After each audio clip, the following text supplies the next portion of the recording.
And this isn't really a how-to, this is more like a, this is what I'm doing, so remember, do it right the third time. Welcome. Alright, jet ski brothers, I was doing a little bit of work for me and not for you. Then I decided, well, maybe somebody wants to see this. So, I did some hydro turf on my superjet last year, and you know, I remember Jason did his at the same time for his round nose, and I told him, yeah, oh, you got to do a good job or it won't stick. So he did a really good job of putting his on, and then I did a really horrible job, and it all basically ripped off today. It was basically hanging on by like 50%. So I guess I basically have to do it again, and I guess I'm gonna try to reuse that mat that I pulled off since it's all cut up anyway.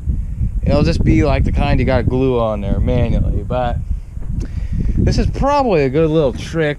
I've never done this before. I think this is a good little trick, but this is like fiberglass paint remover, stripper stuff. The store around here that can get this is O'Reilly Auto Parts. So hopefully it's just gonna get all this residue crap off of here and make it so that I have to do less work. That's the goal. Yeah, today's the first day of the year that I ever took the superjet out, and I needed to do a couple of things. I left it neglected a little bit, but I decided to put a primer on there because my choke plates were basically frozen shut. And so just gonna do a little bit of work to it, try to be done with this for the rest of forever. But yeah, I'm just gonna, I think I painted a ski and I tried to prep it with this stuff, but I think I'm just gonna dump the rest of this on here and hope it works out. So yeah, you just spread it around there with whatever the heck you got and you hope it works, right? I do. I really hope it works. Alright, so after letting this sit a while, this snotty stuff is like all the sticky adhesive residue, so it seems to be working really good to get it all off, but still sucks to do. I just had this stuff laying around. It's like 50 bucks for a gallon, so unless you want it for like a really big project, it's probably not. I don't know if it's worth it for you to get, but this is how I'm doing it right now. And yeah, we got the primer bulb installed here. For some reason there's not any T-fittings around here that I can find, so I'll have to finish that later, but whatever.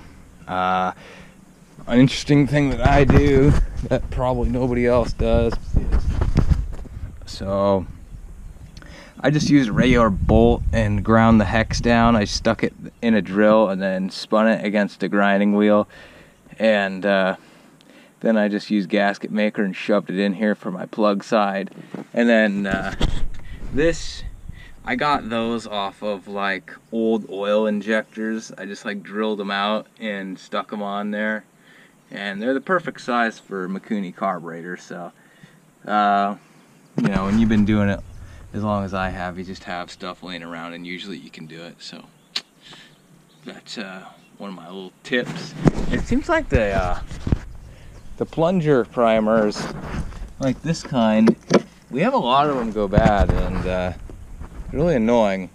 But ever since we started doing these bulb kind, they're just for like a chainsaw, but it seems like they don't go bad ever. So that's our tip for you. They don't really, you gotta like basically glue them in, but they seem to work good. So, but yeah, trying to button this thing up. I don't know. I'll probably just cut some new mat and stick it on there. Why should I waste forever and try to reuse that? I don't really want to, so I probably won't. What do you think of that? This is where we're at. I got a lot of that nasty goop off of there, but we used up all the aircraft stripper, and now I'm moving on to Dumond Smart Strip. So this stuff is a lot less disgusting. It's like water-based or whatever. It's like, let me open it up and I'll show you what it looks like. It's just like a white paste. You can touch it and it's not gonna like you know, be totally disgusting bad. But yeah, so apparently, you know, you just brush it on there and it kind of works the same way, except for not as good. But I got all the super bad spots off. So yeah, moving on to this. And just put it on the rest of the residue spots. So if I didn't have the stripper stuff laying around, I would have just broke out the sander and started going for it. But I figured this would be a little bit easier, and probably will have to get the sander out before it's done. But that's it, and hopefully that gets the rest of it. I got the scraper out and I'm going to it. This is what it looks like. It does suck. I'm just getting the big stuff with the scraper, and then I'm gonna try to just pressure wash it, and yeah, just keep doing it until it's good. Alright guys, so it's getting there. It's getting there.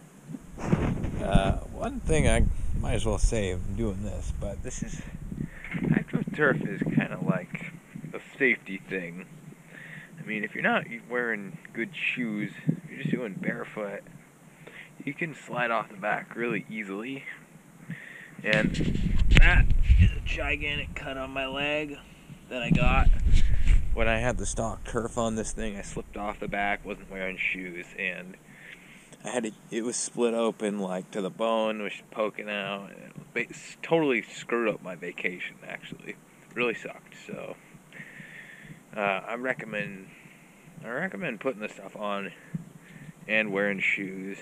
I mean, I guess, I don't know, half of my skis look like this, which I ride with it, you know, it doesn't really bother me, but I feel like if you do wear shoes, it, you know, it helps that to not be a problem. But if you just want it to be safe for everybody who's going to ride it, definitely stick some decent matting on the back.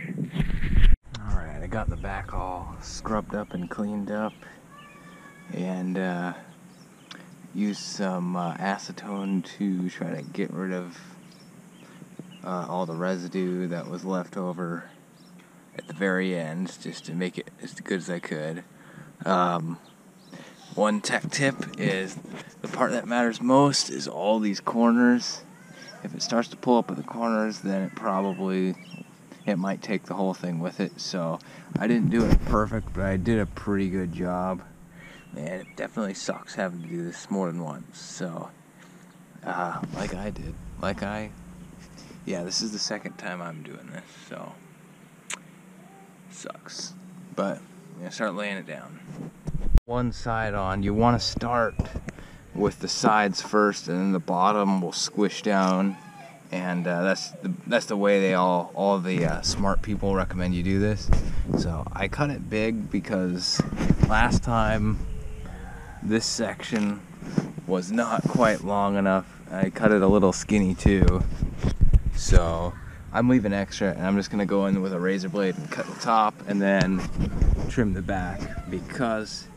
And if you do really cut it close, you should start with the back and roll forward, because the back is what you're gonna see, and if it's a little too short in the front, nobody's really gonna see it. So, but let's see. I'm just gonna find my razor blade that I left somewhere.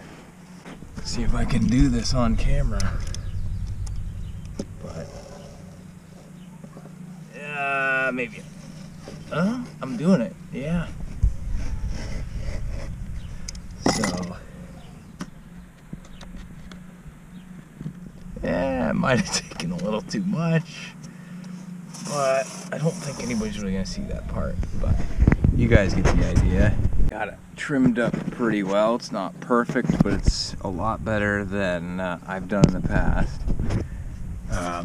So just trying to work it down. But yeah, this isn't really a how-to. This is more like this is what I'm doing. So, all right. All right, guys. This is the old one.